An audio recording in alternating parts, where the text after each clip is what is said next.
Hello everybody, I'm Ollie. I run a podcast called the Education Research Reading Room and I teach out west. Has anyone listened to the ERRR? A few people? That's good. So yeah, we've covered lots of topics.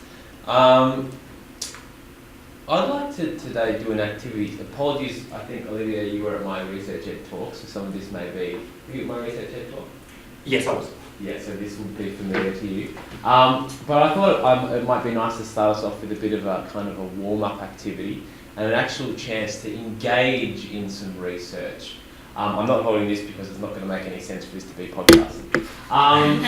So your task is, I'll give you 5 minutes, go to these 2 sites and evaluate the trustworthiness of each as a source of information about bullying and choose which site 1, site 2 or both is more reliable as a source. And this is exactly the 2 sources of information that were used in a very similar study, which I'll go into a bit of detail in a minute. But just 5 minutes for that. Have a go now. Let me know if you can't get on and I'll help you.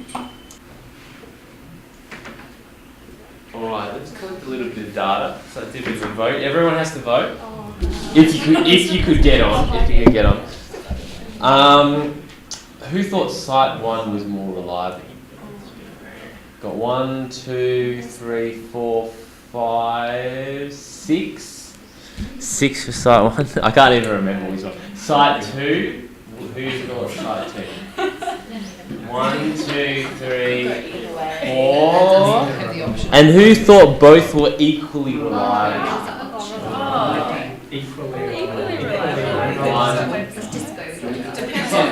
Read the instructions, class. Side 1, side 2, 1. That's the word teachers. So just 1. Alright. So we've got, adds up to 11, which is round about how many people are in the room. Okay. So majority thought site 1, but it was pretty even split. Alright, so here is who was included in this study. Sam Weinberg and his team took 25 students. I think they were Stanford University students, so pretty switched on young people. 10 historians. Obviously historians spend a lot of time delving into facts, going, really researching sources, so you expect them to be reliable. And then 10 expert fact checkers. These are people who work for organisations like the Washington Post and things like that. So they're meant to really know how to find info. So site 2 on the left, site 1, we thought we had 4, 1, 6. So let's see. So students, most of them thought both were pretty trustworthy.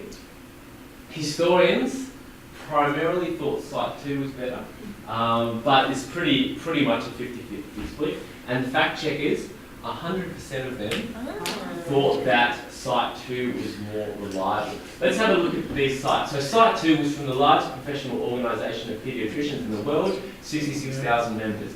Site 1 split from the Academy in 2002 because they didn't want same-sex couples to adopt. Advocates adding for paedophile to the acronym LGBT, etc., etc. And they've been labelled a hate group. Oh, great. Okay, now, to be fair, the fact checkers had a little bit more time than you. They had 5 minutes on each site instead of 5 minutes on both sites. So you can ask yourself, would you have worked it out if you had that extra time?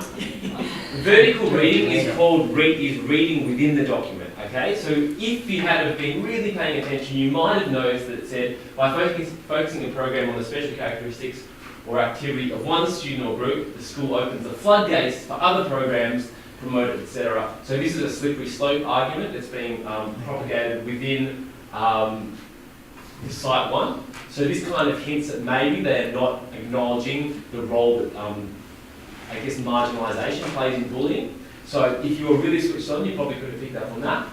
But the real key here is the idea of lateral reading. So Checker C said, spend a mere 8 seconds on the college's landing page before going elsewhere. He clicked on Wikipedia's entry, found it as a protest against the Academy's support for adoption by the gay couples.